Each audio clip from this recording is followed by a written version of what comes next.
Hi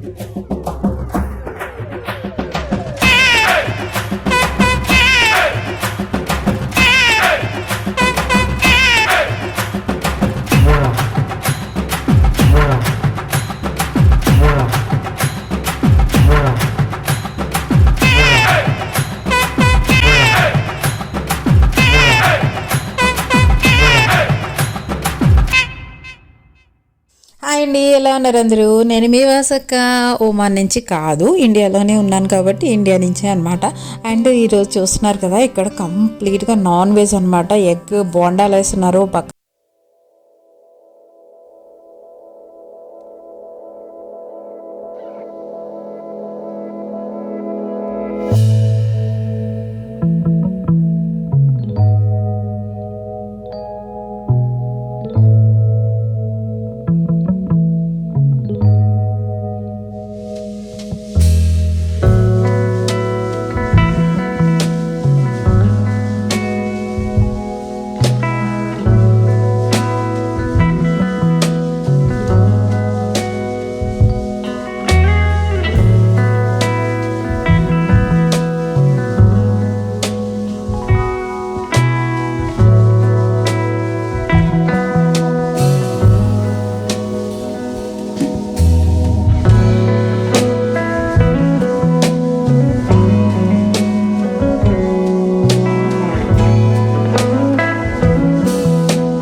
దాంతోపాటు ఇప్పుడు మామిడికాయ ముక్కలు తరిగి పెట్టుకున్న మామిడికాయ ముక్కలను కూడా కూరలో వేసేస్తున్నారు. ఒక 5 నిమిషాల పాటు ఈ మామిడికాయని ఆనియన్స్తో పాటు మనము ఆయిల్లో మగ్గించాల్సి ఉంటుందన్నమాట. మామిడికాయ చాలా తొందరగానే మగ్గిపోతుంది. సో ఇప్పుడైతే మనము బోటీని ఈ కూరలో ఈ మామిడికాయ ఉల్లిపాయ బాగా మగ్గిపోయింది కదండి, ఇందులో యాడ్ చేయాల్సి ఉంటుందన్నమాట.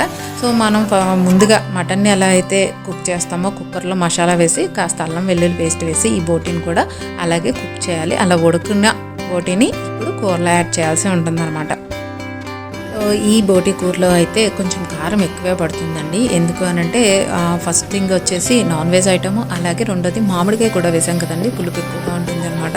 సో పులుపును కూడా డామినేట్ చేసి కారం బయటకు రావాల్సి ఉంటుంది కాబట్టి సో తగినంత అంటే రోజు మీద కొంచెం ఎక్కువ కారాన్ని యాడ్ చేయాల్సి ఉంటుంది. అలాగే ఇప్పుడైతే మసాలా పొడి అండి, గరం మసాలా అలాగే మటన్ మసాలా పొడి ఏదైతే ఉంటుందో అది యాడ్ చేయడం జరుగుతుంది అనమాట. సో ఇదే మసాలా అండి, ఇంతకు మించి ఇంకేమి మసాలాలు యాడ్ చేయము. సో ఈ మసాలాలు ఈ మధ్యన అలవాటు అయినాయండి. అంతకుముందు అయితే మసాలా లేకుండానే ఈ పులుపు కూరలు, ఈ మామిడికాయ కూరలు, చింతకాయ కూరలు వండడం జరిగేదన్నమాట.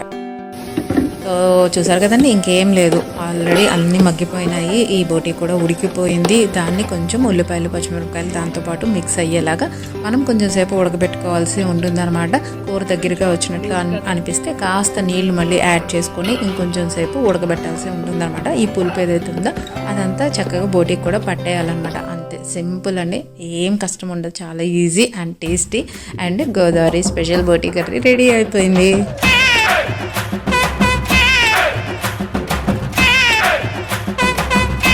చూసారు కదండి, సింపుల్గా అయిపోయే స్పెషల్ రెసిపీ అనమాట. సో సుజాత అయిపోయిందండి బోటీ కర్రీ, చేస్తారా? సో వెంకట్ టేస్ట్ చూసి చెప్తారు ఎలా ఉందో. ఇవాళ నేను తినకూడదు కాబట్టి. సుజాత వాళ్ళ స్పెషల్ ఏంటంటే వీళ్ళకి కర్రీ పాయింట్ ఉంది, తను ప్రొఫెషనల్ కుక్ అనమాట. సో కాబట్టి తన చేతితోటి ఈరోజు బోటీ కర్రీ చేయించాము. సో ఆ రెసిపీ అయితే మన ఫ్రెండ్స్ అందరికీ షేర్ చేసుకున్నాను. సో ఇప్పుడైతే వెంకట్ టేస్ట్ చూసేసి ఎలా ఉందో చెప్తారు. సో మేము చూపించాం కాబట్టి మేము బాగుందని చెప్పచ్చు. కాబట్టి మీరు కూడా ట్రై చేసి ఎలా ఉందో కామెంట్ అయితే చేయండి. టేస్ట్ చూసి చెప్పండి. డైలాగ్స్ లేవు నీకు.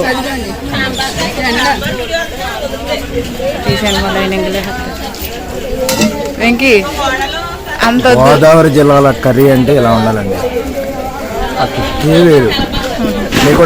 నాకు కూడా పులుపు అంటే చాలా ఇష్టం అండి. మామిడికాయల సీజన్లోను అలాగే చింతకాయల సీజన్లోను ఇలాంటి కర్రీస్ మాత్రం మిస్ అవ్వకూడదండి. ఏమంటారు? మరి ఇంకెందుకండి ఆలస్యం, ఇంకొన్ని గోదావరి స్పెషల్ రెసిపీస్తో మీ ముందుకు వచ్చేస్తాను. అప్పటి వరకు టేక్ కేర్, బాయ్ బాయ్.